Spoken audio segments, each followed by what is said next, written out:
We're here back with another episode. That we're just going to immediately start off. Peter, what are all the films that you saw in the past month? List all of them. Go. All right. Here's what I watched. And how about back to you, Drew? Oh, he did a signature Drew silence. That the viewer just sits there awkwardly because they don't see our faces. They're like, are they saying something? Did they forget to edit something? Or put something there? That's good. Yeah, Peter saw no films, like he said. I'm aware of this because I stalked his Letterboxd activity. Because, Peter wouldn't just you wouldn't just watch a movie and I would then not log it. Exactly. Yeah. So that would never happen. If my letterbox is stagnant, well, then my movie watching is as well. Yes, sir. All right. Well, I got a thing. I have a couple things I could bring up here. The first of which is this one called Avatar, Fire and Ash. It's the blue people one. It is. And it's the third film from this series here that I kind of have a good handful of mixed feelings of overall as far as the series has gone. It's a really weird and sort of interesting one because the first one came out in 2009. It was like the highest grossing fucking movie ever or something somehow. And then there are all those memes about it 5 or 10 years afterwards. Like, Peter, people can't even name the main character or something. I don't know if I could off the top of my head. It's Jake Sully, right? Yeah. That sounds right. It is right. Because I know it's right because I also just hovered over it in the thing right after I said it. But I've seen these films more recently, and I've literally heard people talk about that you would remember it. The whole people not remembering Peter Sully, and also the idea that I think on Sardonicast they hit on it in Body Double. The main character's name is that also. Also Jake Sully. Jake Sully. What did I say? Yeah. You said Peter. Yeah, I meant Jake. So yeah, anyway, I just got Peter on my mind all the time. That's one. Oops. Freudian, some would say. Yeah, we won't go there though. So the first one came out in 2009, and then the second one came out in 2022, which is a very big time difference, but still like the same dude at the helm of it, James Cameron, which is really interesting. Like, I'm guessing he wanted to make these sequels way earlier, or I don't know. Are they a more recent idea? I guess I should have done my research if we're trying to be a professional podcast thingy. Surely we would look those things up for people and then tell them, rather than just be like, I don't know, maybe it's this way, maybe it's that way. Just leave it to them. Yeah, well, you figure it out, man, if you care. I don't really, so that's why I haven't looked it up. It's fun to think about, I guess, or at least for me. But I don't really enjoy Avatar, nor do I enjoy Avatar: The Way of Water that much. They are huge technical feats, especially the first one in 2009. It's easily like the best film to come out in that era, and it still holds up really, really well. And it's just a beautiful looking film. It's just that the story and the characters that lie within it are not super deep or endearing or interesting. And then The Way of Water, it expands the world and makes new characters and locations and stuff, but it still feels very samey in terms of plot. The main difference for me is the third one, Fire and Ash, I actually enjoy, which legitimately shocked me. I went in expecting it's going to be the same as the other two, where I'm like, okay, it looks really nice, but I don't care about what's happening. I actually do sort of care about what's happening in this one somehow, and it might have just the specific mood it caught me in at the time, but I think there is something a bit more interesting going on. I feel like I think it's longer than the other two. The other one is 192 minutes for the second one. This one is 198, so it's slightly longer.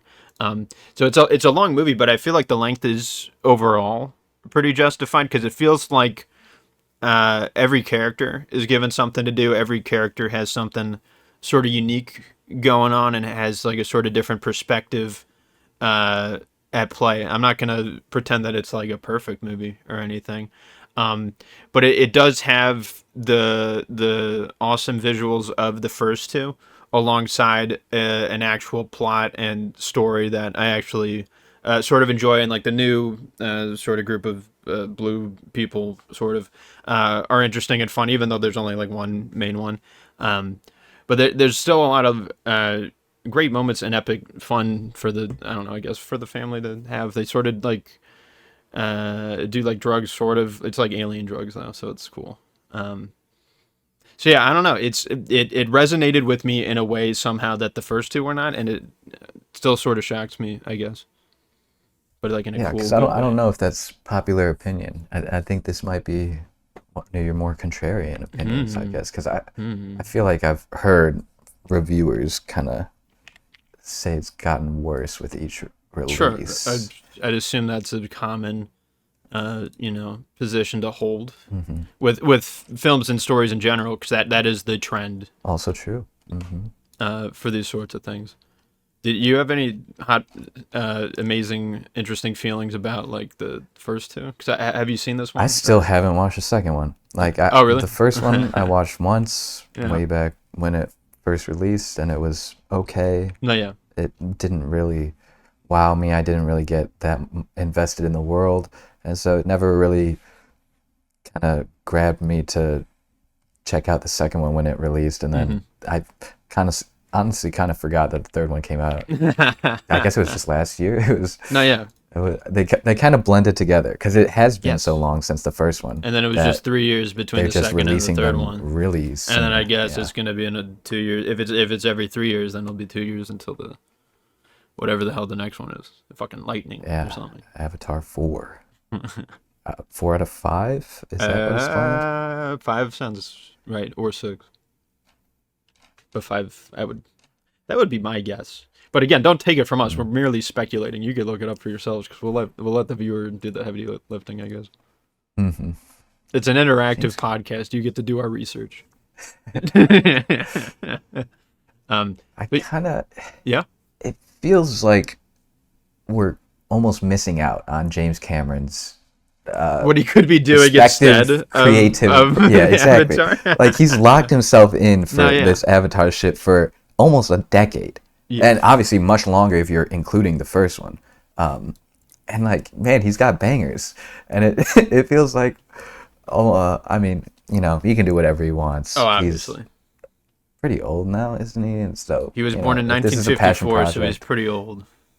Pretty old.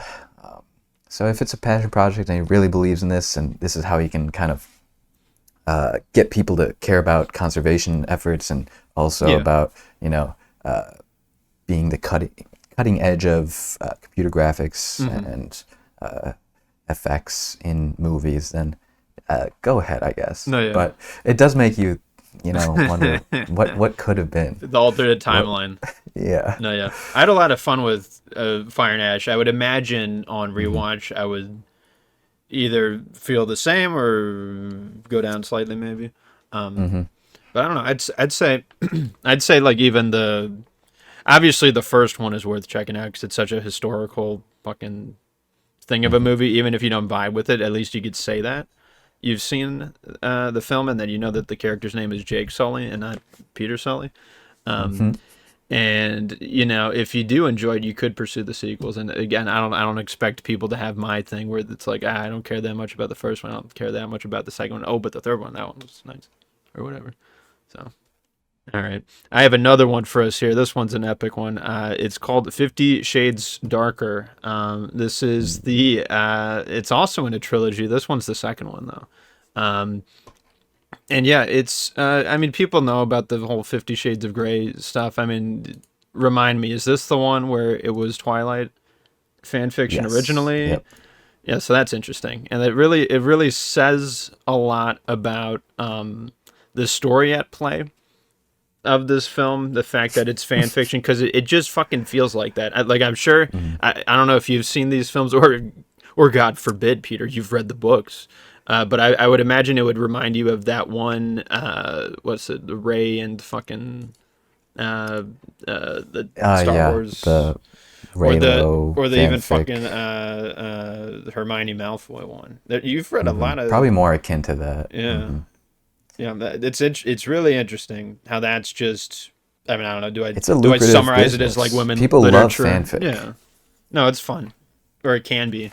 But like this 50 Shades Darker, like it's so fucking like, I want to say this is what it feels like for women to like watch some stupid anime thing made by like just the complete opposites of themselves, where it's like weird and perverted and just like some random dudes a fetish for like 2 hours. You know what I mean? I feel like this is the equivalent experience you could have as a dude, is watching these 50 Shades things, because they're so fucking like unbearable and stupid.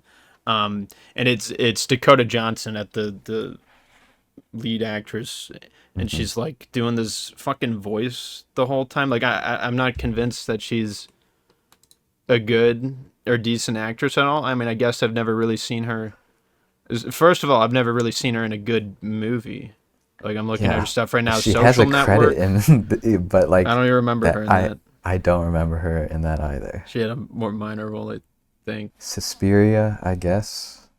Oh yeah, sure. But that her acting is similar across every spectrum of movie she's in, which is really like interesting. A voice like this or something. It's like a sort it kind of of fits nasally in higher pitched in Suspiria by being like a little bit off and weird. Exactly. So it works, but and just other other leading shit roles, though. I mean, you've seen Madam Web. I mean, you could tell me if it's is it the same in that also? You think like the same delivery? Bad film and shit. All of the performances are bad across the board in that movie. Yeah, but hers is. It's central. It is the key aspect of the movie. But she wasn't trying in that one. Awful. She wanted to fire her, if she did fire her agent over fucking being in that movie. She didn't want to be there, so obviously it's okay. Yes. Because I also saw Materialist, which came out last year. I was not super into that movie, and she was doing like the same fucking voice. It's like, why? What's the point of playing a different character in different films if you're just gonna fucking say everything the exact same? But it's not her fault entirely why 50 Shades Darker is so bad. Like, I mean, it's just a bunch of stupid shit. Like, it's her, and she has this boss sort of boyfriend, or no, the boss is like an evil dude. Her like weird sort of manipulative boyfriend, but who's also like really cool and hot, is like they're like fighting over her, and then the boyfriend is her ex. I think they broke up in the first one. I don't remember, but it seemed to be what was happening, I think. And it's just, I mean, I don't know, it's weird, and it's very like she is such like a nothing character. It does really remind me a lot of Twilight, because Bella in Twilight is so fucking uninteresting, and the Edward is like the coolest dude ever. Like, he's just written to be like the most badass, just fucking like, but it doesn't make any sense, you know, why Edward would be it's not exactly so drawn justified to Bella.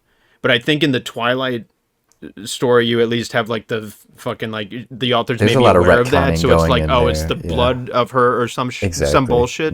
In 50 Shades Darker, he's not a vampire. He's not after her blood or like smell there's her no magic. blood and is like awesome. So it's just like there's nothing there. It's just like a woman sitting down and writing her fantasies, and it became a big fucking Hollywood production, and I'm watching it, you know. The only thing is that's happened in the reverse a number of times, where dudes made his fetish, and then it became a film, and then women have sat down and watched it. So I'm rights. doing my part. You're doing your part. I'm promoting. I don't know. I'm helping the equality stuff happening. You're gonna finish out the trilogy? Oh, 100%. You gotta finish it, right? I mean, they're like a decently entertaining enough sort of. Okay, I do have it. I do have it in my watch list. Are they like? They're not gratingly long, or is it just? Well, this one is 2 hours. Okay. This one's 2 hours. The first one was also 2 hours. They are probably a little bit too long. Like, if I had to compare again to Twilight, which is what this shit is essentially based off of, the Twilight films are way more entertaining and just interesting and funny.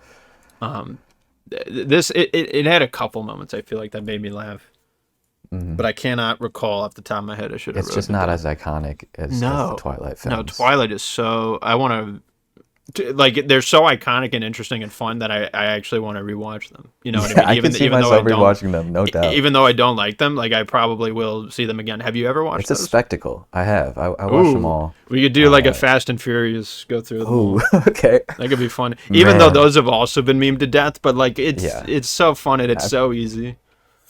I yeah. shouldn't say And that it's so easy it's when we're trying to make content off of it.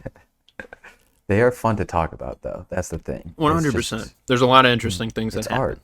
It's the artiest art that's ever arted. This is Shart, 50 Shades Darker. So Unfortunate. I don't know if I'm willing to hear a voice that genuinely, because there has to be someone Enjoys out there this. like other than like if you could somehow sexually remove your preferences from it, like I want to hear somebody who enjoys these. You know what I mean? But I don't think. I don't think there's like too many of those people. Yeah, it seems like it might just be a guilty pleasure watch for a lot of people. That's too bad. I'll watch the third one someday. The rating curve on Letterboxd is insane. It's just, like it's all whole numbers for the most part, Oh yeah. and it's like sort of it's a very strange. No, yeah, it's curve. I've odd. never I don't seen know what that something quite means like it. if it's only whole Yeah. numbers. And it's super staggered, trending towards the yeah. worse. Yeah. That's interesting though. All right. The third thing and the final thing for today that I have to talk about is a better film. It's called The Last Emperor, and it's, as the title suggests, it's about the last emperor of this case in China. And it's a really interesting. It's a very long film, and it's it's slow, you could say, but I think it does by the end of it have a good enough payoff. And what I like about it is it really feels like through the course of this one film, you are seeing a change in an era, in an entire like nation, and seeing how that's reflected, perhaps most heavily on one specific figure, where he basically goes from having all the power into the world into fucking having nothing, essentially, as they change their governmental structure. It's and you see that reflected in their clothing, how they're sort of taking on the more sort of European approach of fashion rather than the more traditional Chinese garment robe thingies. And you might also see it in the architecture, but mostly in the people and their dispositions towards the government and towards him as an individual. So again, it's very long. It's 3 hours or a little bit under, but it's very good overall, I would say. So I would recommend it. The only thing is that it's a Chinese story. It's played by a bunch of Chinese actors and actresses, but then it's directed by an Italian dude, and then all the characters speak English. So it seems like, I don't know. I feel like it could have. I feel like it could have easily. Was there not a fucking Chinese director who wanted to handle a story like this? It feels like a pretty big deal. You know what I mean? And then they could speak Mandarin. You don't have to speak English. Because that's the other thing. There was some, because it goes over like pretty much his whole life or most of it. So you get some like not super great child acting in there when he's in like the younger years, and he has like this friend character and stuff, and they're both speaking English with everybody has like a Chinese accent, but they're all speaking English. It's sort of just, I don't know. I feel like it could have been in Mandarin, but that's just me. They didn't ask my opinion. They didn't. When it was made. When it was made before my lifetime. So yeah, that's silly. I mean, people didn't understand how to read subtitles back then. Unfortunately, they only recently developed that true. tech. Well, Bong Joon-ho had to tell them. Before that, Hollywood didn't yeah. know. They were like, "Oh shit, we could read subtitles. That's awesome." Yeah. I never heard of that. Like, wow, you can make a good movie in another language? No. Interesting. That's, oh my god. Yeah. So that's this movie. It's cool though. And that's my third and final one that I have to say here today. Well, if I had watched any TV, I would be talking about it here in this section. but unfortunately, pass the ball right back to you. Okay. Well, people How love about you? listening to me more, anyways. So I'll just keep going. I'll just keep rambling. Yeah, give the people what they want. Oh yeah, 100%.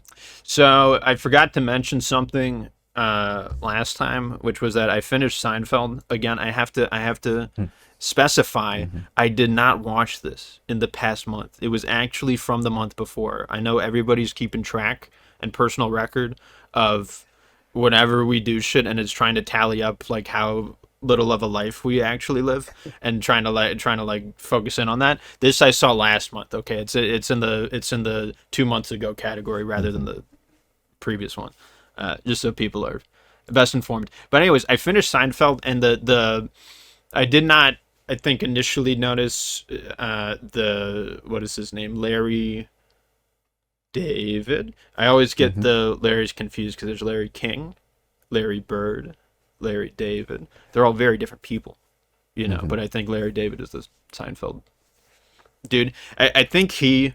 This is again. I'm speculating here. We'll let the audience do the research. I think he left season 5 out of 7. I did not notice an immediate drop off in quality there, but by season 7, the last one, I 100% did. I think it's easily their weakest season there, and it's similar antics that the group gets up to, but it's just not as funny, and it remains offensive. And like the worst thing a comedy could be is both offensive and unfunny, in my opinion. So that's how a good chunk of season 7 is.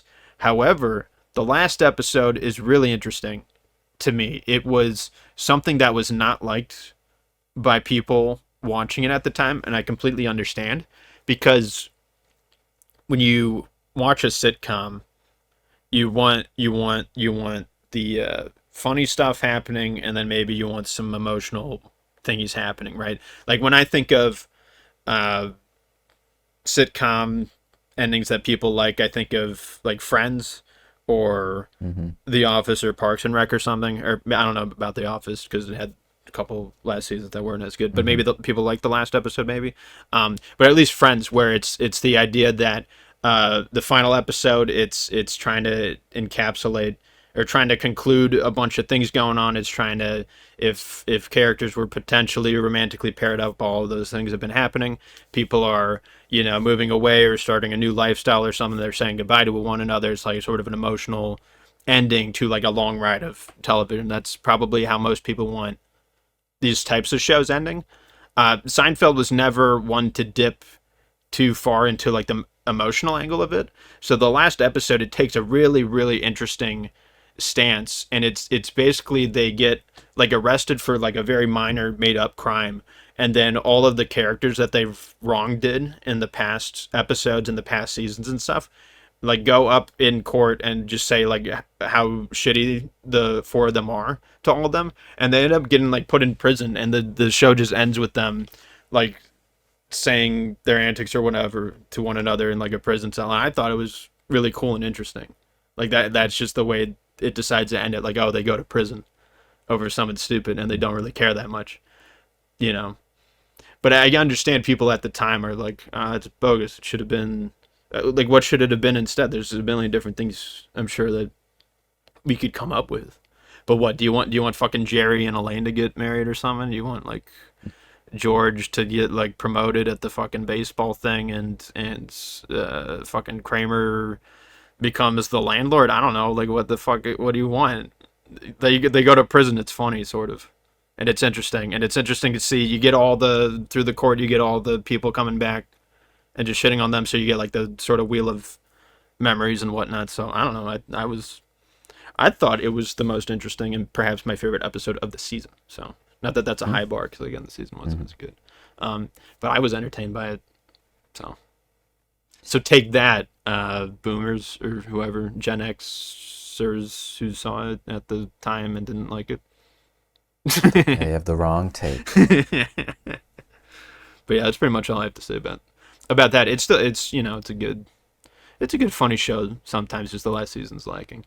And then I also I saw an anime called Kill la Kill. This is an interesting one. And it's a good example of what I was talking about with 50 Shades Darker, of like the male version of it. So this technically this is tagged as what's it, ecchi? Oh, I don't see that. I thought I saw it somewhere. I don't know where the tags are on the My It's Anime definitely list. etchy adjacent. Yeah, it's like close if you round up or something. This show is it's bad. And it came out when 2013. The fucking My Anime list is so hard to read and so unorganized and stupid. So it came out in 2013 and 2014. It's talked about a lot It and is. also somehow highly regarded.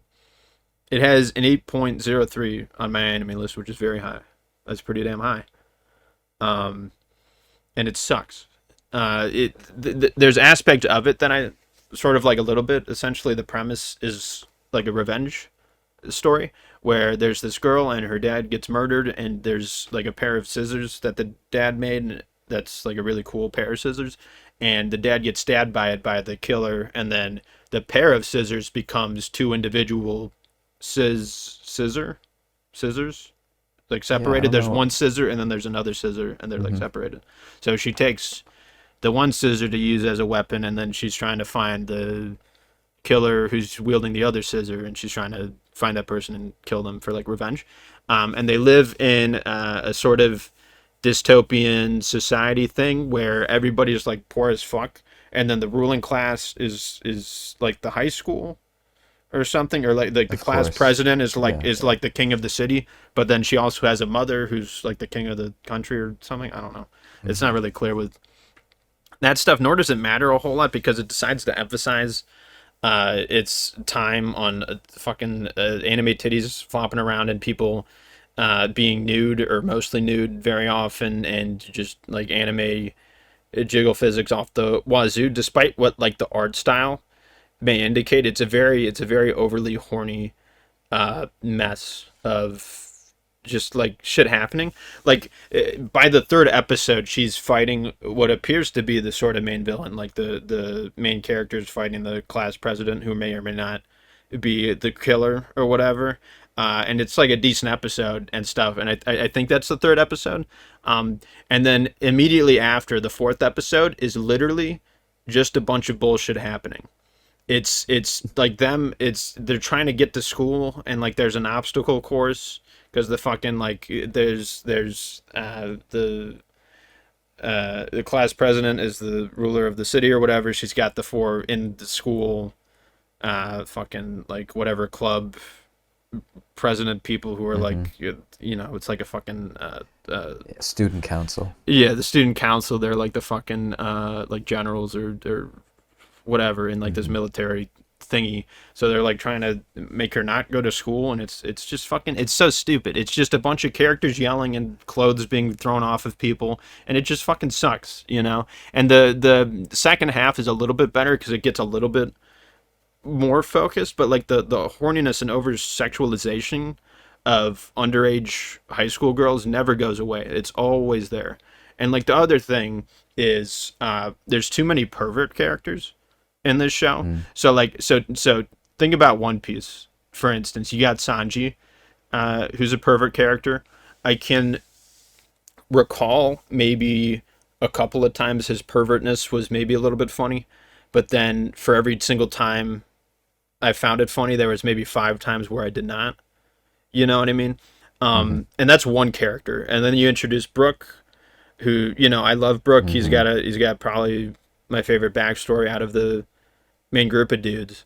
But he's also a pervert character, you know, and at that point I'm just like, okay, that's too many pervert characters in the Especially on the main crew. main group of Yeah. things. Yeah, I would expect like, okay, maybe there's a side character too who's a pervert. Maybe we see that every once in a while because it's a fucking long ass show, and Oda's cramped up in a little dungeon with no air conditioning. He's gotta get his fucking, you know, whatever horny nonsense out of his heart and brain and other regions of his body, you know, just like onto the page to fucking so he could keep living and keep making manga. So I cathartic forgive for him.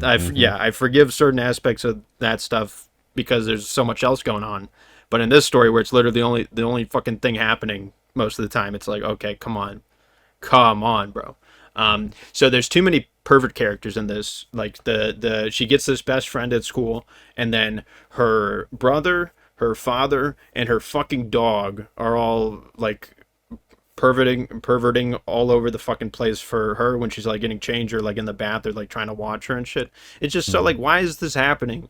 I feel like there's another way to make a show that's overly horny that doesn't have this stuff, and also doesn't need to take place in high school either. I don't know if these Japanese men in the anime industry know that. You could make a story about an attractive woman or set of women that does not take place in high school. That, it's a revolutionary idea, I know, but I think it could lead to I don't know, better quality shows. Mangas.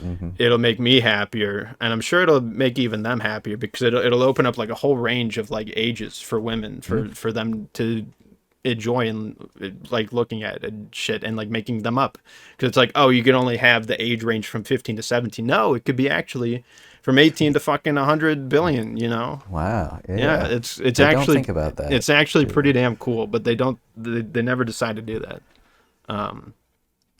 So that's silly. And then like there's even like the whole fucking like a generic ensemble of NPCs of just like a bunch of generic dudes who will just like also be horny over her in whatever random moments. So it's just it's a really honestly insufferable show that has a handful of things keeping it together, to the point where I could say it's not a completely 100% bad time, though I would still rate it that way overall, because the over-sexualization stuff is so frequent and so in your face and just annoying that it's just constantly there. Like, there's no other way to do it.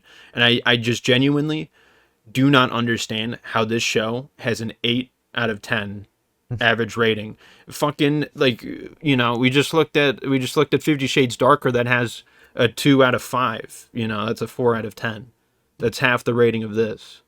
I feel like Kill la Kill it is better. Don't get me wrong, it is better than 50 Shades Darker. That's not a hot take, I hope. But like, come the fuck on. 8.0. What are we doing? What the fuck? What are we doing? Anime fans, you gotta evolve. You gotta grow up. I don't know. I think people get too caught up in Studio Trigger's animation, because obviously it's got good animation studio that is well known for having great animated stuff, even though the content of their stories that they choose to tell, the content of this shit fucking sucks. Often, a little weaker. So I still haven't gotten around. Yeah, we to talked about it. It's an iconic show. No, yeah, it's talked about all the time. Like the whatever, the design's iconic, the outfit's iconic, the sword scissor thing is iconic, whatever. But maybe for bad reasons. Yeah, I'd say avoid this one if you like heard me explain what it is and thought you would enjoy it. I'd still say don't watch it because I don't like you. Yeah. So that's that. I'm kind of off my anime watching generally. I feel like it's not one that I'll go back to. It feels like something that you might check out. You missed your chance for it, bro. Watching this show for the first time as a 24-year-old dude, it was tough. That is like, difficult. This is made for high school. Genuinely, each episode I had to take a break and watch a different show, which I'll probably discuss next time, which is way better. I had to literally alternate and like cleanse myself. As a palate cleanser. Yes. Like, oh my fucking god, it was so bad, and like there are moments of it that are just boring. Also, like it's just I don't know. I cannot fathom as to how it's rated so highly by so many people. It's fucking it sucks. Fucking sucks, dude. But yeah, that's my take on that one, and my shows in general for this month. All right, back to games. Finally, you could talk, right? Surely. I have played a couple games, and one has been taking up most of my time. But the one that I want to talk about now, what I started this month off, is one of my favorite games of all time, maybe my favorite, maybe the greatest game of all time. Hmm. And that game being Disco Elysium. Oh. And this time around, this is a replay for me. I played the final cut, which I Okay. was not out when I first played the game. And the final cut adds the addition of full voice acting. And this game has a lot of text, and all of it is voice acted, and all of it is extremely well voice acted. It's really impressive.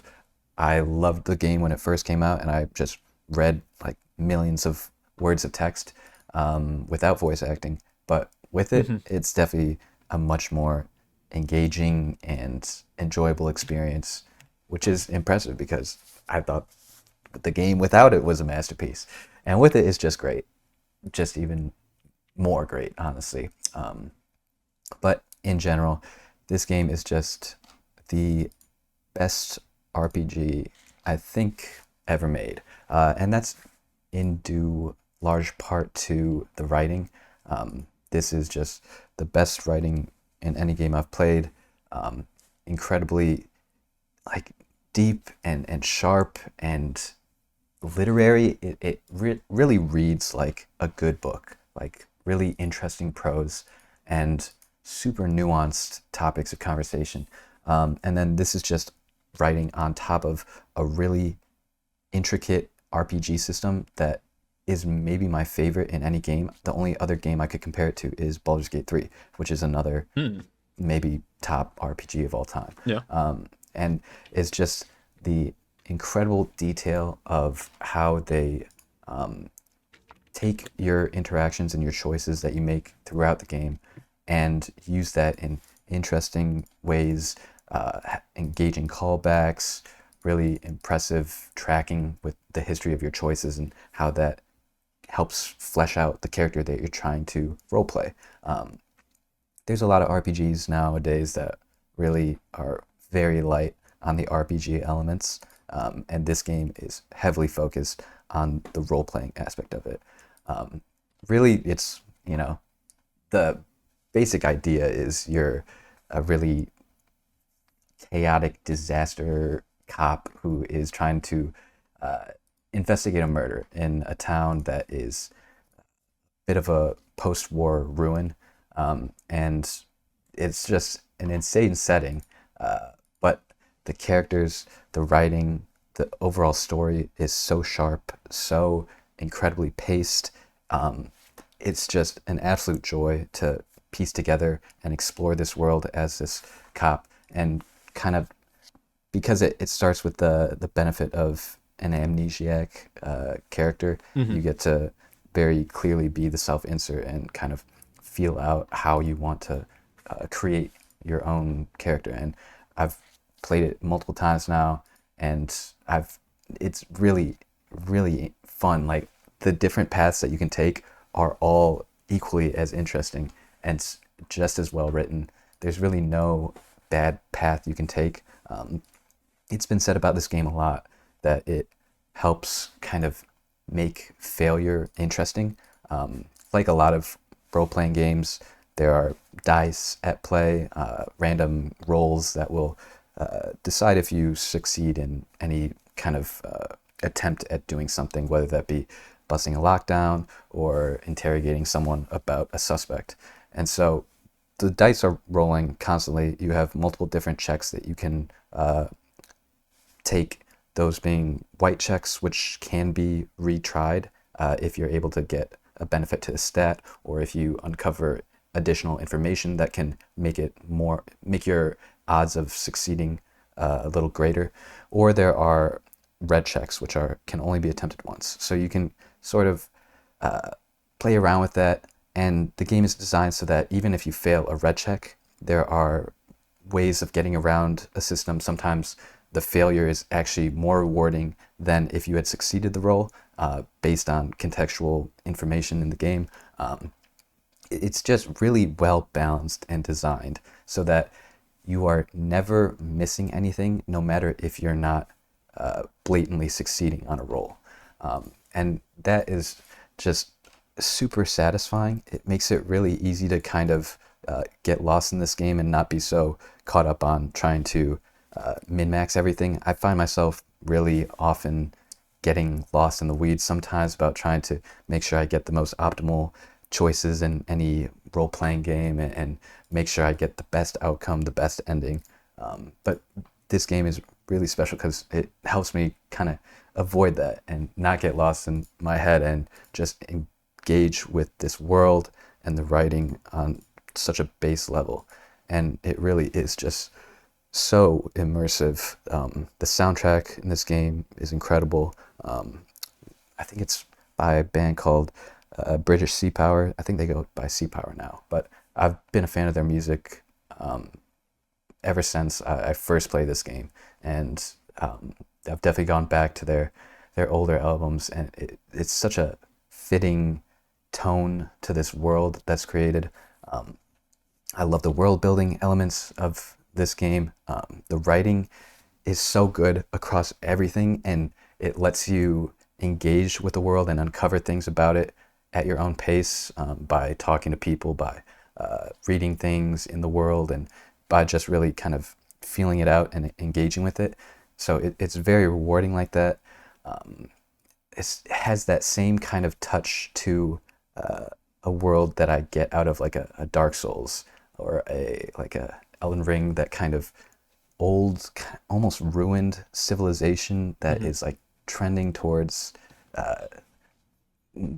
ruin and like the void, but it's so rich with potential storytelling and really kind of interesting themes. Yeah, I mean, I could gush about this game forever. It's just so fantastic. The characters that you meet are all so well written, and you get a sort of companion character called Kim, who's another detective, and he gets to follow you around basically all the time, and he's just one of my favorite gaming companions in the world. Yeah, love this game. Highly recommend. It is a bit of a I guess you could say it's a pretentious game, just because of how, intellectual and philosophical it is at times, very political and nuanced and sharp, but it's so worth engaging with. I think there's really nothing that I've played quite like it. It's a unique experience. It's executed to such a high level. Just absolutely fantastic. Absolutely worth playing, especially the final cut if you ever had difficulty or were intimidating by it because of all the writing and how much reading it is. The voice acting definitely helps. It's great across the board, super fitting. Really incredibly impressive how polished this game is for, I think it was their first game they developed as a team. Oh, wow. And I don't want to get into the weeds of the development hell that happened with this game, where the main creators got cut out of the company, and now the development studio is doing their own games, but they are not really providing compensation for the original creators, so they're doing their own things. It was hell, and there are YouTube documentaries that discuss it, many hours long, so check that out if you're interested. Yeah, do your research. We're not gonna fucking tell you. Yeah, this is one case where, I'm not necessarily saying pirating is good, but it would be an understandable option in the case of this game. So, yeah, well, I already own it on Steam, so that's been done. They do give it out on sale for like $5 every so often at a ton of sales. It sounds like what I picked it up for, or maybe 10 or something. And this is definitely a game I want to check out. I was gonna ask about the soundtrack, which you said was good, because fantastic. Excuse me. To me, it sounds like it's a game that is, at least to you, is perfect in every pillar, from the character, story, world, the gameplay. art design. I didn't really talk about it, but it's fantastic. That was the one missing thing. It's not necessarily going for a super realistic, hyper-realistic thing, which I think will stand the test of time. It has that same kind of almost painterly quality that I find in games like Dishonored, which another one of my favorites of all time. It just is going to help it stay timeless, and a game that's worth going back to many decades in the future. It's going to go down in history as one of the best games of all time, no doubt. I believe it. So because you play as an amnesiac, is it the kind of thing where you're trying to, on the side, figure out about your past, or do you just not give a shit about that at all, So, like your so that's character, or that's does it matter? that's Can the you could wonderful choose thing. to? You can choose. The game is set up, and the humor in this game. It you are essentially you enter the world on the tail end of the absolute worst bender you can possibly imagine. You got so drunk that the hangover wiped you of all your memories of the entire world, not just yourself, but you don't understand the world around you. You don't understand your time and place in history, where you are in the world. It's so good as a like a narrative device to get people engaged with asking about what's going on, because it makes sense, because you're a shitty cop who lost all of his memories about everything, so he has to ask everyone about everything. So it makes sense, and it works in the context of the game where you're investigating a murder. But first of all, you have to figure out what's going on with the world around you. How does this murder, how does it take place? What are the justifications for it? Why did it happen? Who killed him? Who's the victim? There's so much to uncover about this world, this game, the actual, mystery at the center of it. But then it just spirals out, and you can spend all your time just uncovering everything about this game, because it goes deep, and it's definitely worth kind of engaging with every aspect of it, in my opinion. All right, yeah, cool. So for the description of it, at least on Backlog, for the final cut version, it said it adds new quests and additional endings. Did you do those at all, or notice them, or did they stick out to you, or was it like this is clearly a thing they added years after, or was it like it just felt natural, It's or did you definitely more notice? polished of a game. There are different art aspects that are better. Obviously, the voice acting additions. I ended up with similar endings on both my playthroughs, but I do know that you can feel how much the game responds to your choices, and I know exactly where, if I made this certain decision, certain characters would not show up, or you have the opportunity to arrest many different people throughout the avenue of your investigation, and so in arresting any of them or none of them, or whoever you end up deciding is your target, will have different ramifications and different endings. So there's a lot of, it's so good. It's so good. It's like, if you think about how Baldur's Gate 3 handles its narrative and its decisions and its story, Disco Elysium, it just does it better, in my opinion. Yeah, nice. I will play this someday. Maybe even while we're still doing this podcast. Who knows? But Maybe. yeah, it's cool. It's one of your favorite games, or it is definitively. On replay, it might be my favorite game. Mm. It's just, it could be, recency bias, but man, with the addition of voice acting and just going back to it and uncovering even more, it really is just fantastic. Yeah, I did just refresh your backlog profile, so I see it at the top. I should have just done that when the answer's already right there. But it's good to hear you Exactly. say it and confirm it and explain it. It Yes, I sounds like a will cool video go game. on record with that. Yes, sir. I have. Would you consider that a visual novel? It's like a Drew type or Peter type Low visual key, novel, because low key. it's got Yeah. gameplay and it's got a Yep. lot of dialogue and stuff. I've seen it tagged as that some places. I think on Backlog, I just closed the tab. Yeah. But I think in some places it's not tagged as that necessarily. But I did end up playing a visual novel that's more of a Peter type, to the point where it's one that you've actually covered and have talked about. It's called Dispatch. And it's an atypical visual novel in a couple different ways. For one, it's Western. It's whatever, made by the Critical Role adjacent sort of company thingy, which I already forget the name of. But it's a good one for sure. It stands out also because it feels like as you described it when you played it. It feels very structured, like a season of a TV show. And I won't go into the trying to reiterate some of the the things you were saying about it. But I do have overall a pretty positive, sort of similar experience to you that you had. That I just want to sort of go over a couple more specific things that I would imagine that I maybe uniquely feel compared to you when you mentioned it. There was QTEs during some of the cutscenes of this game, but you could turn them off, and I almost I had that immediately shit turned that turned off. off. Yeah, I don't know. I admire their attempt at trying to make a more interactive thing because again, Right. the whole game is essentially a bunch of cutscenes where eventually it sort of pauses and gives you a timer and is like make a decision thing. Um, so I understand they want to make it, I guess, more interactive, but that's not necessarily something that I need, nor is it something Yeah. that I'm looking for. Like it felt a little bit silly to the point where like it's.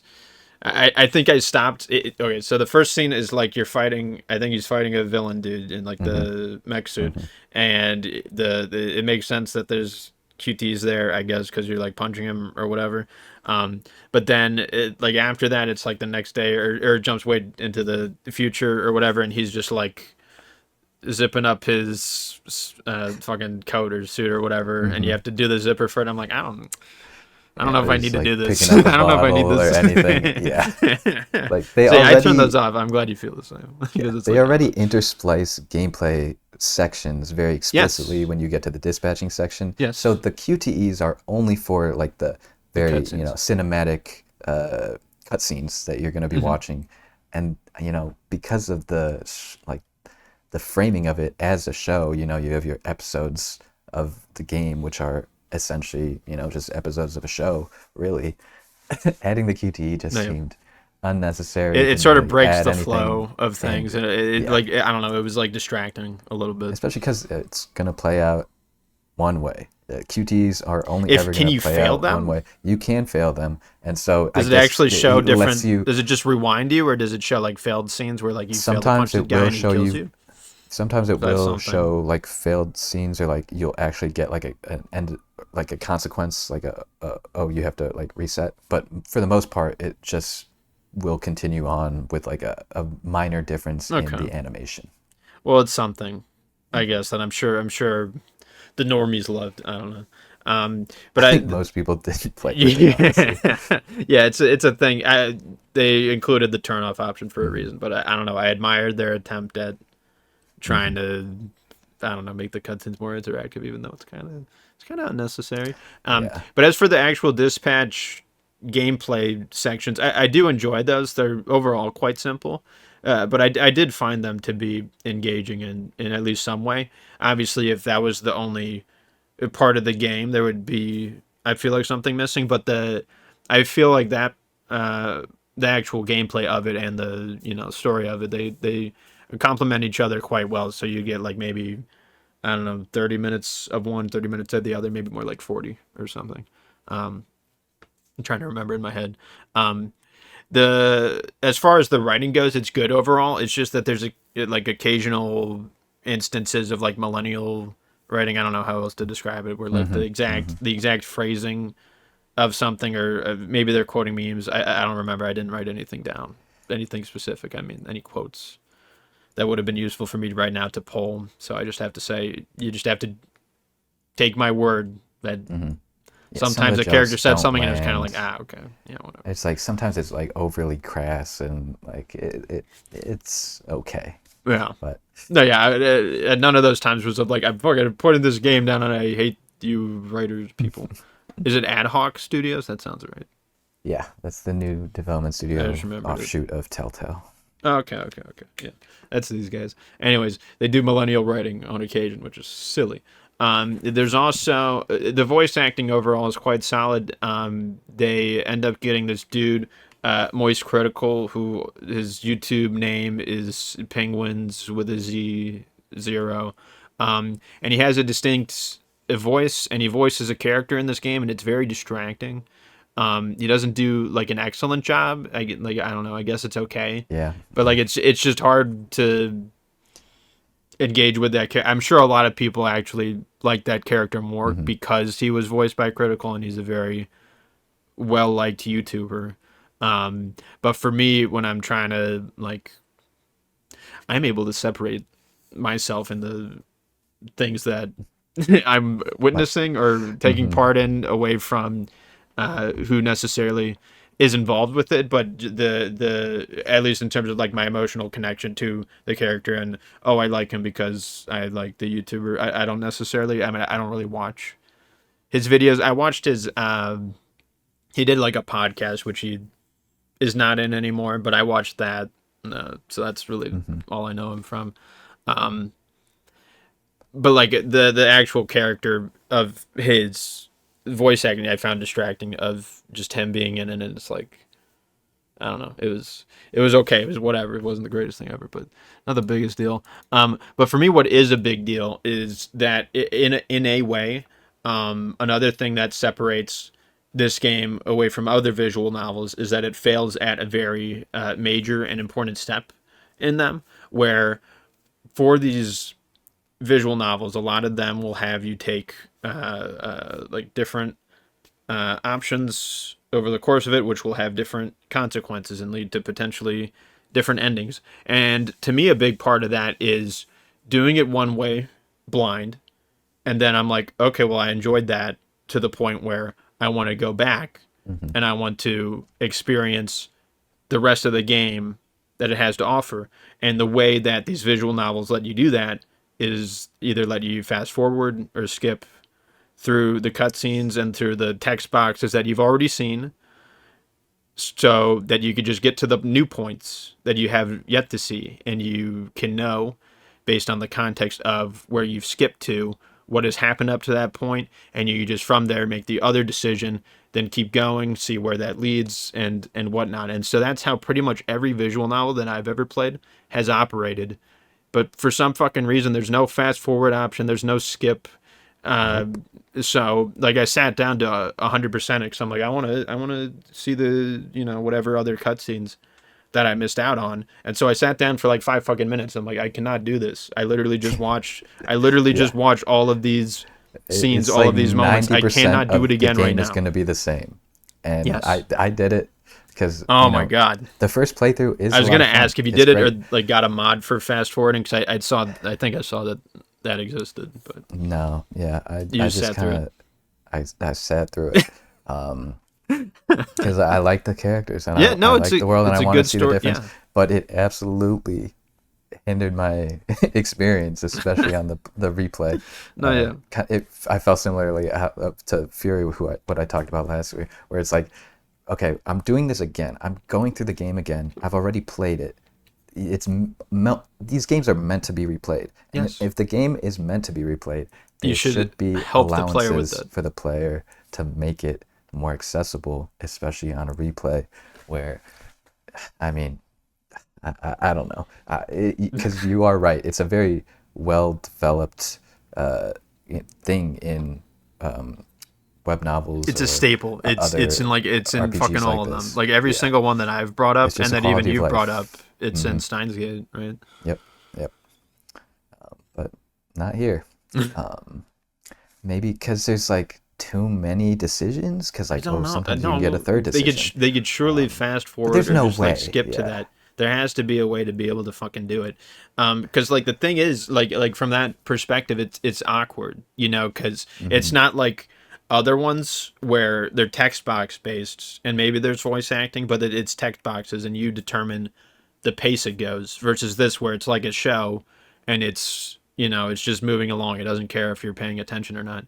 So if you're trying to 100% it, you have to intentionally make decisions that you haven't made in the past. So you have to be paying attention to a certain extent. So you can't just like be off letting the game run while doing something on like your other monitor or your phone or something.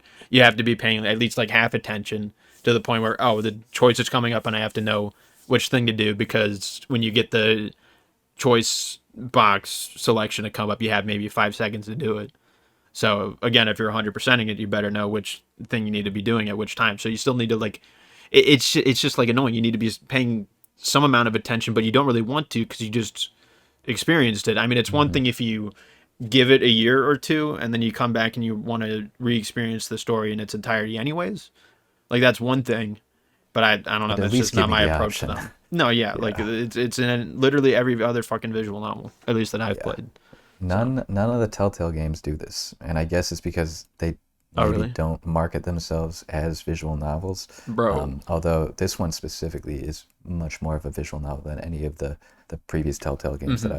I've obviously this is a new studio, Right. new people, but a lot of the same or a lot of the same developers. Hmm. And you know, I remember specifically loving The Wolf Among Us a ton. 'Cause I love the comic series it's based off of. But even in that game, if you want to see another outcome of a decision, you just got to replay the entire episode. Bro.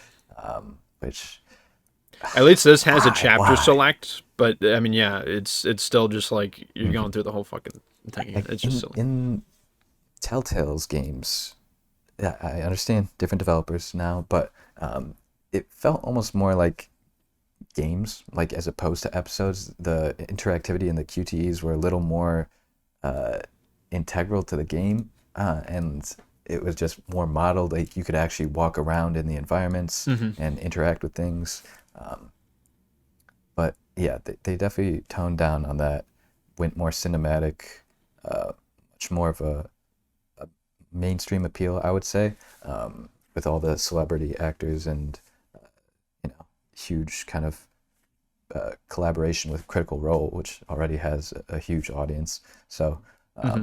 it's an interesting project that I think was a great success for them. So Yeah, definitely for interested to sure. see what they do next. No, yeah, that aside, all that aside, it's a very good game and like experience worth having at least once. And then for me, what I did Hmm. is Hmm. I just looked up on Yeah, YouTube yeah, the yeah, cutscenes and yeah. then just like tried to go and see, oh, they fired this person instead Hmm. of the one that I fired, or then they romanced the person that I didn't romance, or they got this slightly different ending and stuff. So Hmm. that's something. But yeah, again, it's got a very nice overall writing is good. The voice acting is great. The story and characters are really well handled overall. It's a great story. So Hmm. worth checking out. All right.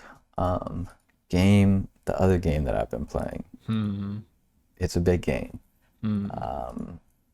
And it's not one that I thought I'd be checking out anytime soon because it's sort of skipping in line. Uh, it's because it comes 14th in the series, and that Hmm. series being Final Fantasy. Hmm.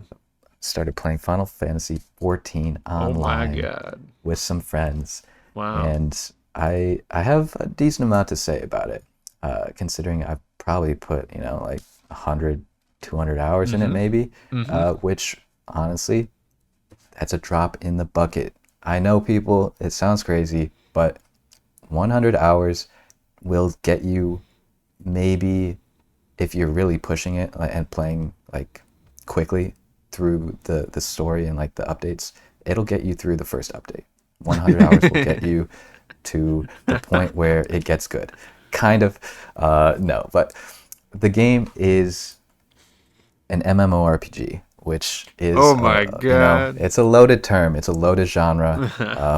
Obviously, the direct competitor is WoW, World of Warcraft, which I think is, has always been the MMO, I think, for a lot of people. But Final Fantasy 14 is definitely coming for that title, especially in recent years. I think they're on their fifth update now, and each update is essentially one big story expansion along with gameplay additions and new classes, new things to do, new dungeons, everything. Each update is like a massive, huge amount of content that's added, basically a huge expansion pack.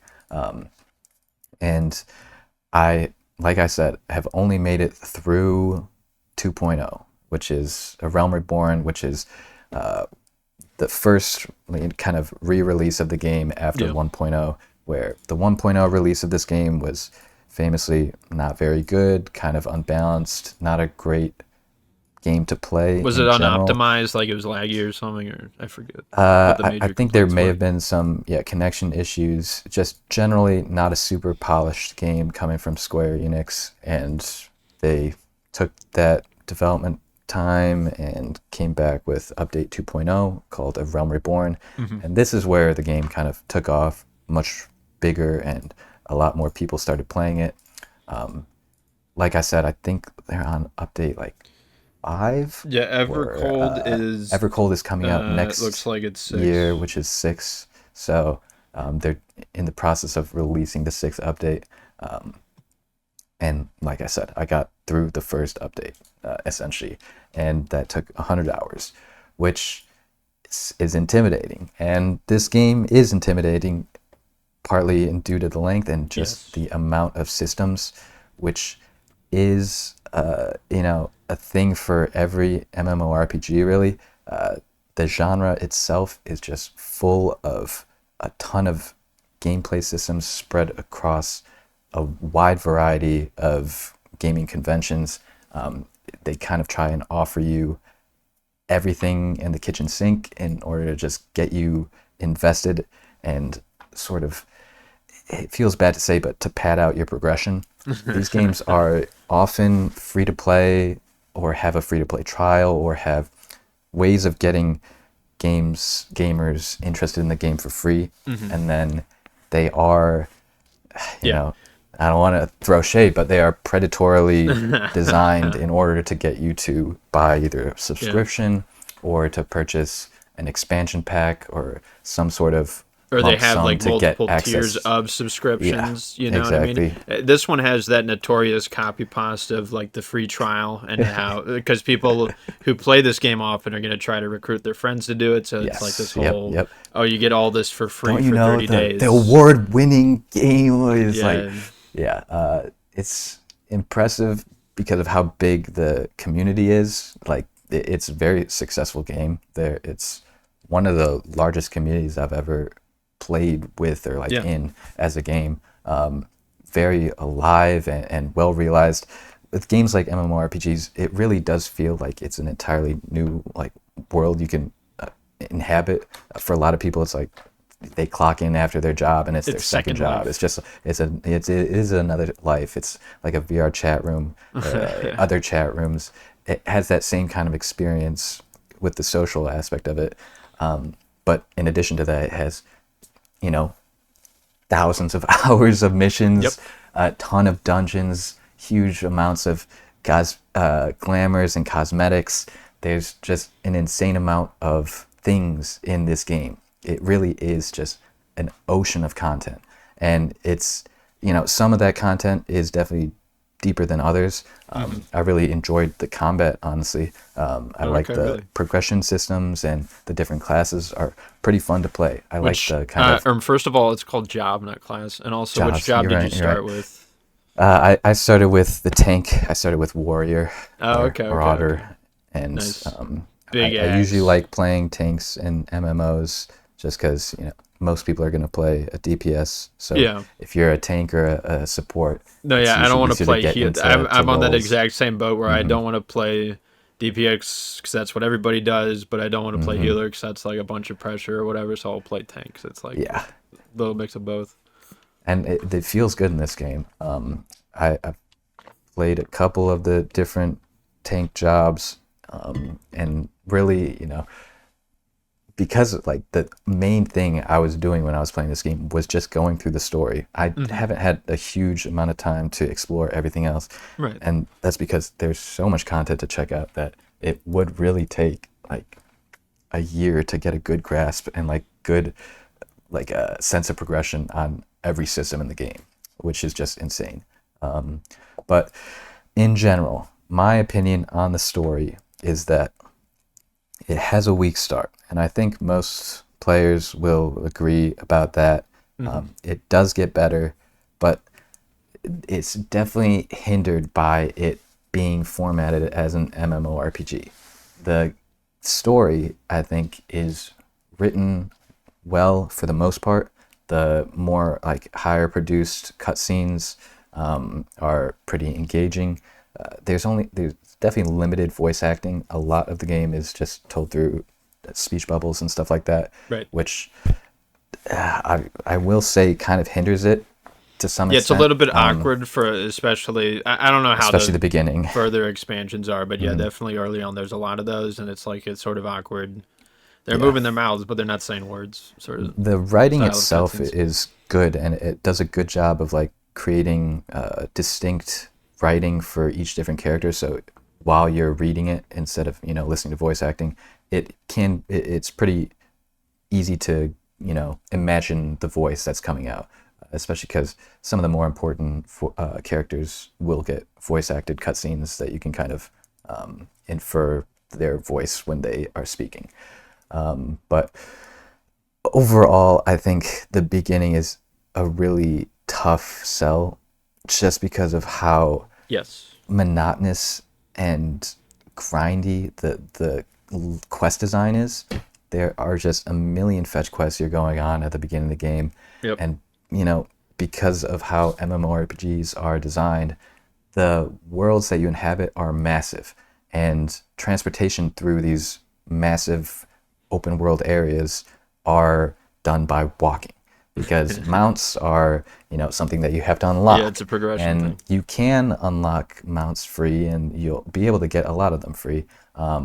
But it is withheld from you at first, and so it is a pacing thing. It's designed that way so that you're not blowing through the game, and helps you kind of get immersed in the game. But man, it really slows down the game at the beginning. And because of the way that the quests are designed, you're essentially talking to one person at location A, Yep. going to location B, hitting 3 things or picking up 3 things, fighting 10 enemies until they drop 1 thing, and then you're going back to point A, you're talking to them again, you're getting another quest, and now you're going to point C.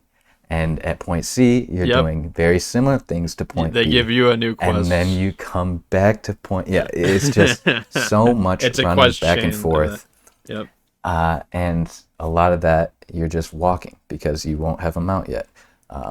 Once you unlock mounts, you're going... I haven't looked up exactly what the speed increase is. Sure, but it's definitely faster. 35% faster maybe, which maybe it doesn't sound much better. It feels much better, but... honestly, is it that much better? You're still doing the same thing. Yeah. I guess 35% faster, and you do unlock grades to the speed increase of your mounts, and you will unlock flying, which makes it so much easier. You haven't can unlocked just flying avoid yet? a lot of terrain. I did at the very end of A Realm Reborn, and that makes it much better.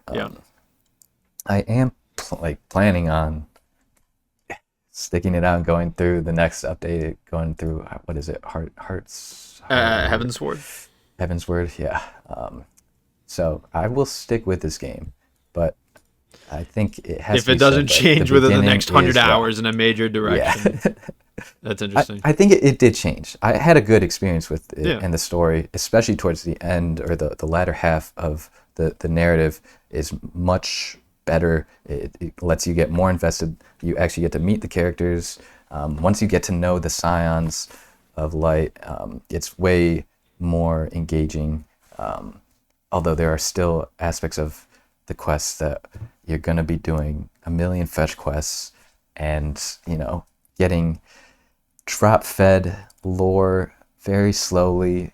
Some of the conversations you're going to be having are completely innocuous and don't lead to anything and are boring and can be ignored. But some of them you should maybe pay attention because supposedly this whole A Realm Reborn update is just set up for the next, 5 updates, and it gets better because they're constantly calling back to events that have happened even in A Realm Reborn. So there is that aspect of it where if you pay attention to the story, if you take your time with it, you will be rewarded.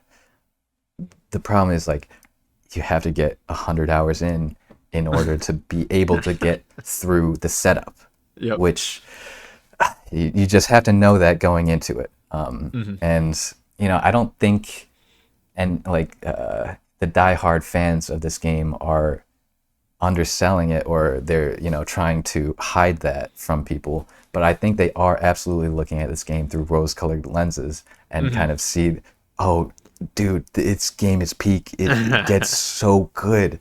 But they've already put 5 years into this game plus, so it's definitely an intimidating to get into, but it will likely pay off. I haven't really gotten theoretically there yet, surely that's what we've been told. I can see how it has garnered such a following, and I am interested to see how it pays off for myself. So that's why I think I'll try and stick with it. Has great soundtrack, great world design, besides the limitations of it being an MMO. But yeah, it's a grind. I don't know what else to say. 100%. It is fun to play with friends. Getting to hop in dungeons if you need help, or the community is pretty solid. Definitely some weirder, more toxic aspects of the community, but that's just how it is when you play with millions of other people. So overall, I'd say the community is quite nice. I remember, because if people could not tell by me variously butting in, I have played this game in my past, and from my experience with randoms and doing dungeons with them, they've been nice when they're like telling me, oh, you should be doing this thing. They're not like fucking yelling at me and saying racial slurs or whatever. They're like trying to point me in like the right direction, which is a very, I would say it's a very big deal, honestly. Yes, for like a video game for the rate of strangers to be nice to you versus not nice to you, and it to be that much in the positive direction I would say it's a big deal. And part of that is also, I think the devs, they are don't they have like a fucking messenger thing or something? They have, I don't know, maybe a ban rule or something if you're mean anyway. So they try to regulate or enforce something with it. But I think also it's on the community angle of people are also trying to encourage each other to be encouraging to other players, which is nice. And I played this game in college and maybe the end of high school a little bit. And I did so in a somewhat unique way, because I played it by myself. And as far as MMOs go in general, they're generally played or better played. It's better to play it with other people. As far as MMOs go to play not with other people, this one is one of the better ones. I forget all the reasons why. I think it has.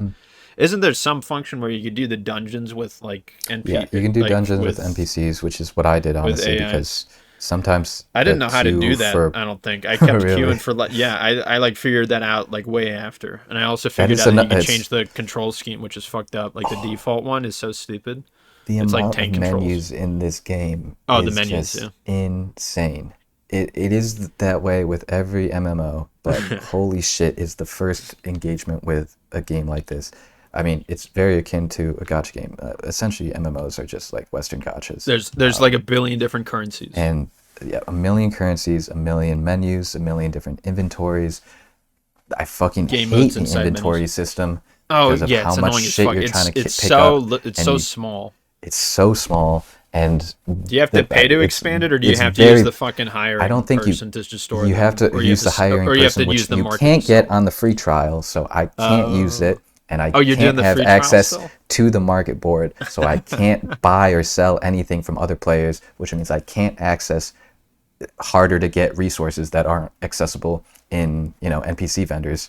So you have to go out into the world to grind crafting materials, and you can only hold so much. Yeah, it's annoying. The inventory space for a fucking MMO, it should be way bigger than what they give you here. It's so stupid. The amount of tiers to the crafting resources are insane. Each crafting resources is only really useful for like 5 levels of crafting, and then you get to the next one. So you start at copper, or it's like copper, brass, bronze, iron, steel, gold, silver, and then it just goes higher. Mithril, obsidian. It's just so many crafting materials, and because if you're playing free to play, you don't get access to a market board where you could just buy and sell that at a moment's notice. You have to actually go out and walk and it's the most monotonous part of the game. It's like the worst part of the game. The fucking really gathering is, the materials and crafting shit. Like I don't care. Just fucking give me this. Yeah, it's not fun. It can low key be kind of like almost hypnotic if you just like get in Sure. the flow state of No, I remember grinding. doing that for like a couple Yeah. hours on like multiple Mm-hmm. occasions of Yep. just like grinding the same fucking bush or whatever. Yeah. You know, And like it's just the spawn design of locations. this game that makes you have to do that. You're Yeah. constantly looking for the glittering level 50 forage, whatever. But wow, it is it's definitely an endeavor, this game. It's one that you have to dedicate your time to. It really does require it to be like a second job, Yes. which, you know, It's like both maybe cool if and you just want annoying. to kind of, yeah, it is like infinite content. So if you were to pick one game to play for the rest of your life, you Yes. could Yes. just Yes. pick this Yes. game. Yes. And it would honestly be fun if you had friends that you played with or that already play and that can get you invested in it. But damn, it's designed like that. It's designed to be the game you play for the rest of your life because they're going to make you pay for the rest of your life. It's a subscription, so it's the same thing as a gacha game. It really is that same design principle to be your daily driver game. And I don't think I could stick around with any game for that long. I don't know how far I'm going to get into the story of this game. I'll try and get, up to Evercold if I can. But it is a bit of a grind to just spend that much say the time least. with one game, I think. Yeah, it's very important to emphasize the length here because I mean for me in my instance, right? Like a lot of my favorite films of all time are over 3 hours, right? Don Quixote is a very long book. It's one of my favorite books, right? But the longest book or movie is going to be very different from the longest video game, right? Like 1,000 chapters is very different from, or 1,000 pages is very different from 1,000 hours, or like thousands of hours, such as this game. So it's perhaps the biggest hurdle you could do when it comes to consuming fictional media stuff. So Honestly. is the time investment involved with that. When I played this many years ago, I also did it in a bit of an atypical way. I did the free trial, I enjoyed it or whatever, and then I just didn't play it for a couple months or a year even. And then I came back and I did it for a month. I just paid for a month subscription because I was a college student. I'm not gonna fucking pay for a full year of this stuff when I'm trying to do other video games and stuff too. So I just like dedicated a month to this game and then just put it down.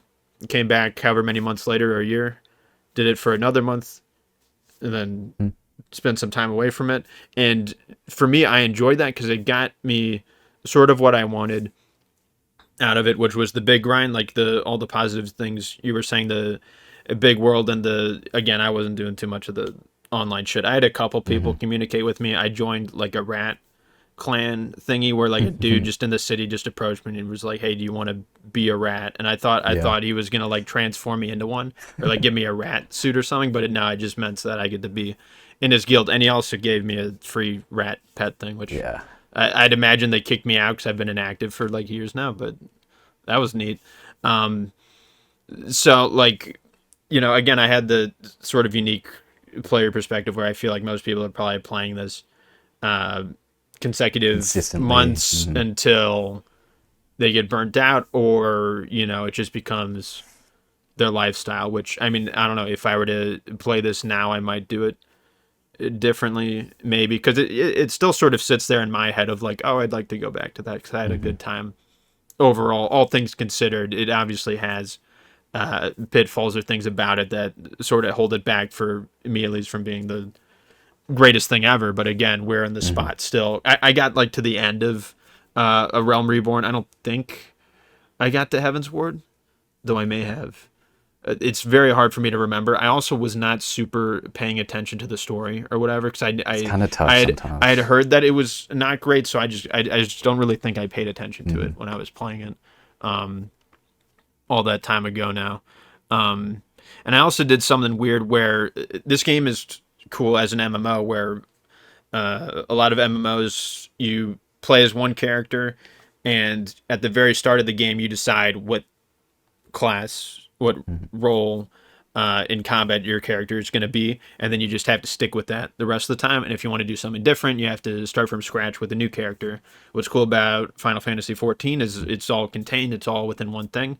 So you could start the character as one thing, and then in the world you could go to where the other job initiation stuff is located, start the job there, and you start from level 1, but meanwhile you still keep all of your equipment and, you know, gear and actual level from the job you had leveled up with before, which is a really interesting and unique take, and I feel like it aided to the whole people wanting to stick with it more, because through one character they could, you know, really see everything that the game has to offer, with like one major exception, which is the beginning of it, because the job you choose decides the starting location you have in some of the earlier variations of the characters, because like the whatever leaders of the 3 main areas and their assistants are a little bit more emphasized earlier on than the other ones. So I did the weird thing of I was aware of you could have everything in one character, but I still restarted anyways for some reason. To see the and different so guilds and so I've been through the first 3 like main areas all to the point where they converged, and then I got That's crazy. I know, and then the second time I got like those quests, because they're very worst in similar. the game. They're like the exact fucking same, Yeah. you know. And after a certain point, it does literally become the same. And so the second time I got like a little bit further, and the third time I got a little bit further. And you know, if I was to pick it up again, I would just stick with the third one. I wouldn't fucking restart it again. I don't think that's people that most people are doing. I feel like that's like YouTubers or like people who make like their literal like life out of it. That's what they would do. You know, I don't even know about Smurf that. account. If they fucking run out of content and they're like trying to make money, maybe it's like a long time between expansions or something. I'm trying to think like out of the box, like why the fuck would somebody do this? You know, but I've done it, I guess. It has to be for content. Yeah, I have no idea why. So technically, if I were to get Evercold, I would get through Evercold and get caught up with it or whatever. I would yes, I would be able to say, guys, I've experienced everything, and because you know, I would get to talk with people theoretically who've been playing the game for 10 years, and I could tell them, hey, you've never played from Gridania at the very start or whatever, you know, because you started as the dude not in that place. And you get to hold that over them. Although, honestly, when it's not really a big thing, elitism in a game like this, there will always be someone who has. Someone will always put in more less hours, of a life. have better gear. Yeah. There will be a no-lifer who has less of a life than you. It's just it's not something to necessarily brag about. It's a guarantee, yeah. But how about you? Any other games that you've been playing? Because, man, this thing has been taking up a lot of my time. I have one more game. And for me, it's a very big deal also, to say the least. It's another Fire Emblem game, right? Where every couple of months I get this feeling in my head like, oh, I need to play a Fire Emblem game. I need this in my life. A lunatic run in. I need to get another interesting challenge run. Yeah. I mean, I'm not there yet where I'm replaying the games like 5 times and I'm like doing what some YouTubers do, which is like the challenge runs where they set like whatever random rules, almost like a Nuzlocke, I guess. They call it Iron Man runs for that stuff. I'm not quite there yet, but I get what you're saying, and I'm glad you're comparing me to those guys because it makes me sound really cool and epic and like a good gamer or whatever. But I, you know, every once in a while I get the urge to check out a Fire Emblem game or go back to one. And for the past couple of times I've gotten that feeling, there has been this one Fire Emblem game that has like been in the back of my mind that I've been meaning to revisit, and every time I've encountered that thought, I've been like, no, I'm not ready. Not this time. I cannot do it. But this most recent time, I defied every fucking rule or law or thought in my head that I had thought I had made for myself, and I somehow did it, Peter. I returned to Fire Emblem 3 Houses.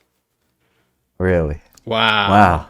Yep. Okay. After, I don't know, like 6 years or something. I thought you were going to say Fates again.